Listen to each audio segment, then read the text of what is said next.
Okay, तो आज का टॉपिक है मेल गैमेटोफाइट। ठीक है, डेवलपमेंट ऑफ मेल गैमेटोफाइट। अब मेल गैमेटोफाइट की डेवलपमेंट से पहले हमें पता होना चाहिए माइक्रोस्पोर के बारे में। ठीक है, क्योंकि माइक्रोस्पोर जो है वो क्या है, first cell of male gametophytic generation, या फिर हम कह सकते हैं कि पायोनियर ऑफ मेल गैमेटोफाइट। ठीक है, इसकी जो फर्स्ट सेल है वो क्या होगा, माइक्रोस्पोर। तो उससे पहले हमें माइक्रोस्पोर के बारे में अच्छे से पता होना चाहिए। ठीक है, क्या होता है माइक्रोस्पोरेंजियम जो है उसके अंदर क्या होते हैं, माइक्रोस्पोर मदर सेल्स होती हैं, हमने पढ़ा है ये। और माइक्रोस्पोर मदर सेल के अंदर क्या होती है, मियोसिस। ठीक है, और मियोसिस से बनता है क्या, माइक्रोस्पोर मदर सेल के अंदर मियोसिस होती है और मियोसिस से बनते हैं हैप्लोइड माइक्रोस्पोर्स।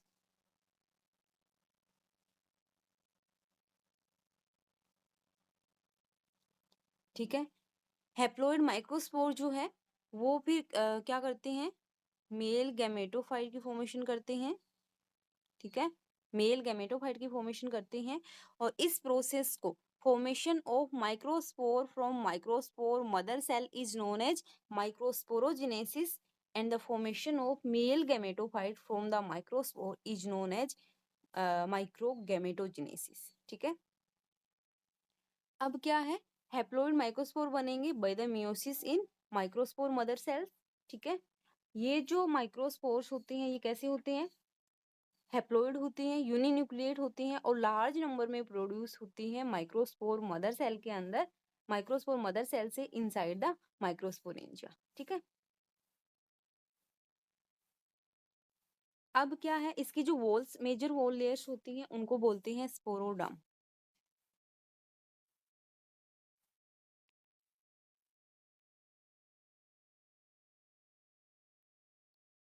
ये जो मेजर वॉल लेयर्स होती हैं माइक्रोस्पोर की उनको बोलते हैं स्पोरोडर्म।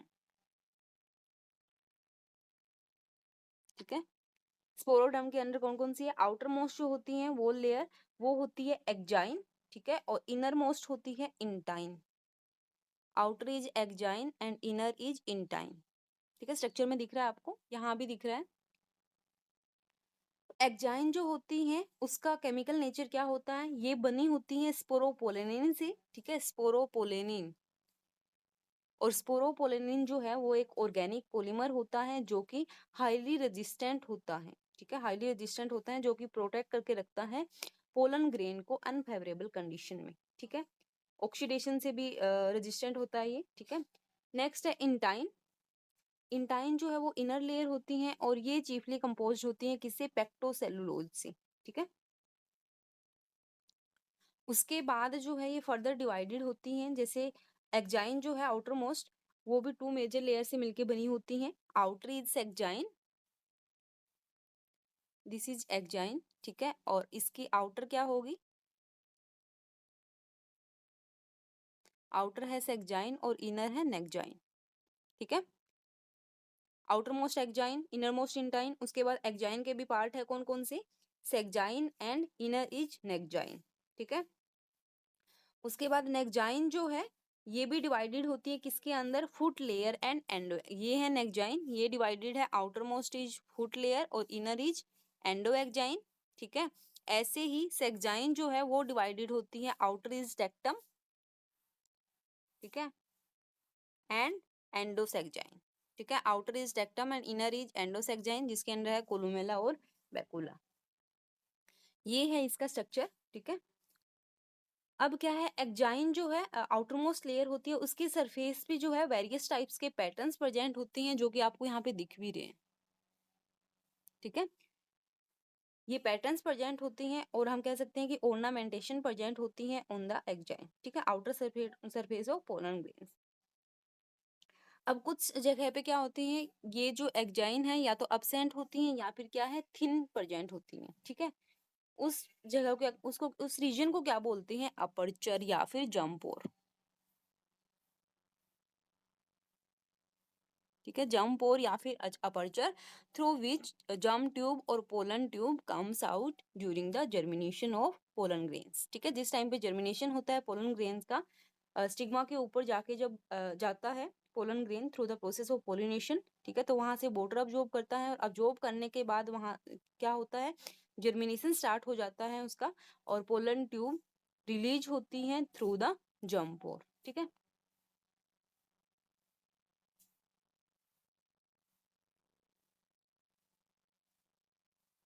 अब है माइक्रोस्पोर हमने देख लिया, ठीक है। अब क्या है, डेवलपमेंट मेल गैमेटोफाइट की कैसे होगी, ठीक है। तो इसके अंदर जो डेवलपमेंट है उसको हम 3 स्टेप्स में पढ़ते हैं। सबसे पहले है प्री पोलिनेशन। प्री पोलिनेशन की जो इवेंट्स है, मतलब पोलिनेशन से पहले की, ठीक है। उसके बाद क्या होगा, pollination, and then post pollination, ठीक है। तो हम इन 3 स्टेप्स के अंडर पढ़ेंगे डेवलपमेंट ऑफ मेल गैमेटोफाइट को। फर्स्ट है प्री पोलिनेशन डेवलपमेंट, ठीक है। प्री पोलिनेशन के अंदर सबसे पहले क्या होगी, जो पायोनियर है या फिर जो फर्स्ट सेल है मेल गैमेटोफिटिक जनरेशन की, वो क्या होगी, माइक्रोस्पोर होगी। ये माइक्रोस्पोर है, इसकी वॉल लेयर्स हमने पढ़ ली, ठीक है, स्ट्रक्चर हमने पढ़ लिया। अब क्या होगा, माइक्रोस्पोर जो है वो जर्मिनेट करेगा इन सीटू, ठीक है। इन सीटू मतलब while it is enclosed in the microsporangium. जब माइक्रोस्पोरेंजियम के अंदर है, वहीं पे क्या करना स्टार्ट कर देगा, जर्मिनेशन स्टार्ट कर देगा। और इस टाइप की डेवलपमेंट और जर्मिनेशन को बोलते हैं प्रिकोशियस जर्मिनेशन। प्रिकोशियस जर्मिनेशन, ठीक है। अपना जो ओरिजिनल प्लेस है वहीं पे जर्मिनेशन स्टार्ट कर रहा है विद इन द माइक्रोस्पोरेंजियम, उसको बोलते हैं प्रिकोशियस जर्मिनेशन, ठीक है। और माइक्रोस्पोर क्या होता है, उसके अंदर सेंट्रल न्यूक्लियस प्रेजेंट होता है, ठीक है। सेंटर में न्यूक्लियस प्रेजेंट होता है और प्रोमिनेंट साइटोप्लाज्म होता है, ठीक है।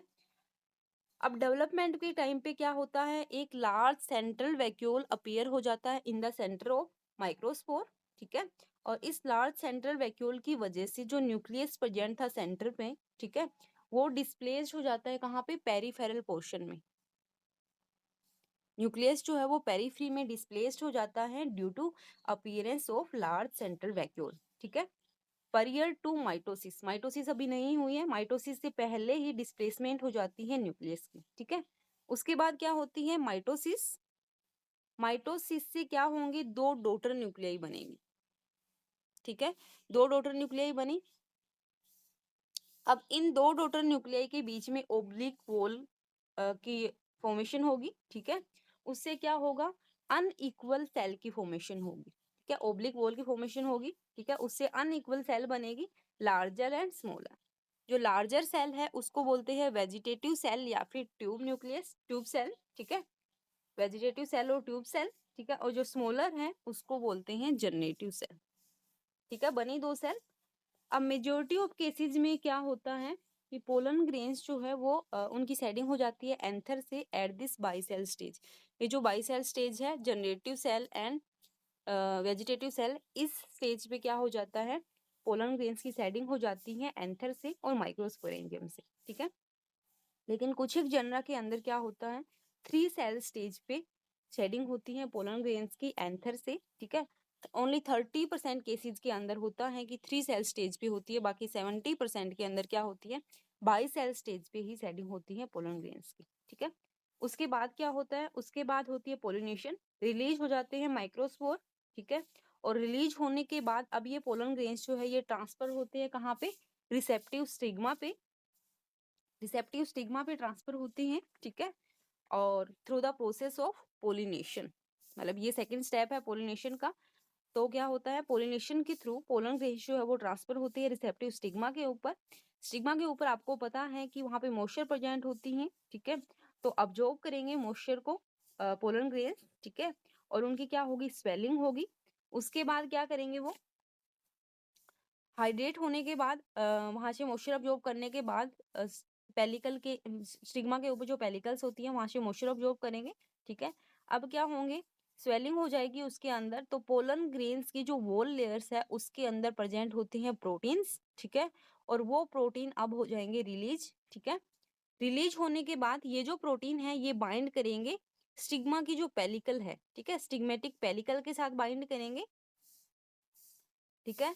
बाइंड करने के बाद क्या होता है, ये जो स्टिग्मेटिक सरफेस है, ठीक है, जो पेलिकल है आउटर लेयर इसकी, ठीक है, उसके अंदर रिसेप्टर साइट प्रेजेंट होती हैं for the pollen wall proteins. Pollen wall के जो प्रोटीन रिलीज होंगे हाइड्रेशन के बाद उनके लिए रिसेप्टर साइट प्रेजेंट होती है कहाँ पे?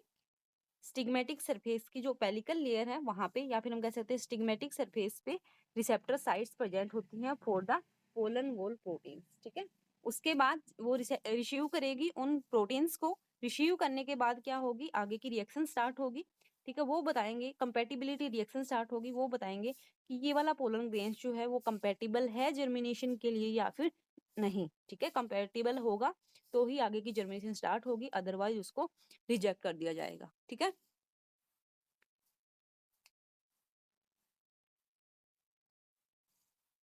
उसके बाद है पोस्ट पोलिनेशन। पोलिनेशन हो चुका है, ठीक है। पोस्ट पोलिनेशन में क्या आएगा अब, पोस्ट पोलिनेशन में पोलन ग्रेन्स जो है वो कहाँ पे पहुंच गए, अब स्टिग्मा के ऊपर पहुंच गए, ठीक है। रिकॉग्निशन रिएक्शन हुई, जर्मिनेशन स्टार्ट हो जाएगा, ठीक है। अब जो वेजिटेटिव या फिर ट्यूब सेल है वो एनलार्ज होगी, ठीक है। और एनलार्ज होने के बाद वो एक जंप, और जो मैंने बताया था आपको जहाँ पे एक्जाइन थिन प्रेजेंट होती हैं या फिर एब्सेंट होती हैं उसकी पैटर्न्स, ठीक है। वहां से क्या होगा, वो रिलीज हो कम पोलन ट्यूब की फॉर्म में आउटर साइड में आएगी, ठीक है। मतलब एग्जिट होगी यहाँ से पोलन ट्यूब, रिलीज होगी pollen tube through the one of the aperture, ठीक है। उसके बाद क्या करेगी, ये जो पोलन ट्यूब है ये कुछ हाइड्रोलाइटिक एंजाइम्स को सिक्रीट करेगी, ठीक है। उन हाइड्रोलाइटिक एंजाइम से क्या होगी, इनकी एंट्री के लिए वहां से पैसेज बन जाएगा, ठीक है। नरिशमेंट अब्जॉर्ब करेगी स्टाइलर रीजन से, ठीक है। उसके बाद क्या होगा, वेजिटेटिव ट्यूब न्यूक्लियस जो है वो माइग्रेट कर जाएगा पोलन ट्यूब के टिप पे, ठीक है। और जो जनरेटिव सेल है वो भी माइग्रेट कर जाएगी पोलन ट्यूब के अंदर, tube nucleus and generative cell, ठीक है। उसके बाद क्या होगा, जनरेटिव सेल जो है वो डिवाइड करेगी, यहाँ पे इसका डिवीजन स्टार्ट होगा। डिवाइड करने के बाद क्या बनाएगी, ये दो मेल गैमेट्स बनाएगी, ठीक है। तो इस टाइम पे पोलन ट्यूब के अंदर क्या क्या है, दो मेल गैमेट्स है और एक ट्यूब न्यूक्लियस है। क्लियर है यहाँ तक?